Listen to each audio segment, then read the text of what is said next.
deadlifting develops the backside of your body, low back, butt, hamstrings. The sumo deadlift is very similar, slightly different. You're gonna feel a lot more in your butt, a little less in your hamstrings, and quite a bit in your hips. Let's watch two.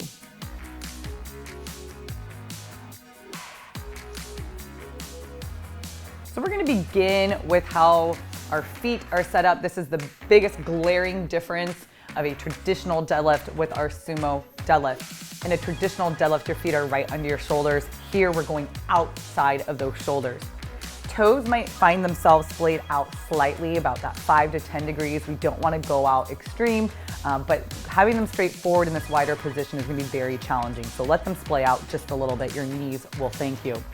We're gonna stay a lot higher in this sumo deadlift than we would in a traditional deadlift, but we still want to think about working that hip and loading your butt. So James is gonna pick up these, or when he comes down to these dumbbells, he's really reaching his hips back, but he's gonna sink his hips a lot lower in the start than he will in a traditional deadlift. So from here, he's gonna push into the ground, kind of spreading his feet and come to a full lockout. Now, the bigger the dumbbells you use, the more challenging it is to fit them between your legs. However, it's fine, you'll figure it out.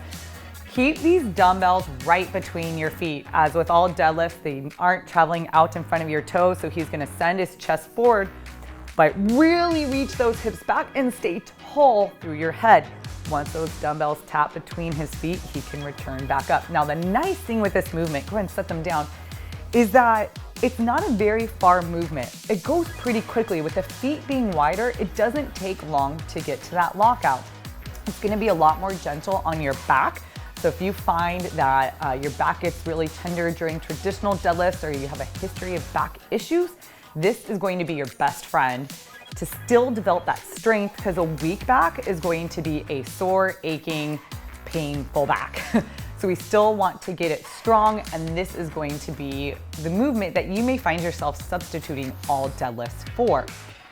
I challenge you, your try hard tip is to get heavy. This is one of the safest movements that we can do and get really heavy because of where the loading is. It's right under the center of our body. Notice that those dumbbells are between his feet, and it's gonna just simplify the path of the dumbbell. So if you're nervous based off of the weights you have, you can try just one. So start with one heavy single, get used to the grip and the feels for that. He's gonna simply put a hand on each side of that head of the dumbbell. This is also a great way to kind of raise that off the ground a little bit. So that starting position is gonna be a little bit easier to get into. And then from here, you can switch into the double.